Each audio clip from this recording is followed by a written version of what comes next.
যে পথ দিয়ে হাঁটেন এখন জানান তাকে টাটা। গাছের প্রতি সদয় হয়ে বন্ধ করুন কাটা। এই যে ধরুন নেই বৃষ্টি, দেয় না দেখা মেঘে।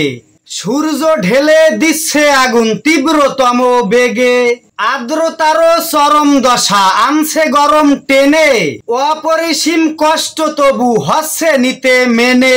ঘুমান যদি সরষের তেল ঢেলে যে যার নাকে। প্রাকৃতিকে বিপর্যয়ের দায় চাপাবেন কাকে। রোধ করতে জলবায়ুর এই বিশাল আকার ক্ষতি। হন সচেতন, বৃক্ষ লাগান, কমবে এ দুর্গতি। সুপ্রিয় দর্শক মণ্ডলী, কবিতাটি শচীন্দ্রনাথ গাইন দাদার লেখা। সবাই তার জন্য দোয়া করবেন এবং কবিতাটি যদি আপনার একটু ভালো লেগে থাকে তাহলে অবশ্যই আমাদের পেজটিকে ফলো দিয়ে ভিডিওটি শেয়ার করতে ভুলবেন না। ধন্যবাদ সবাইকে।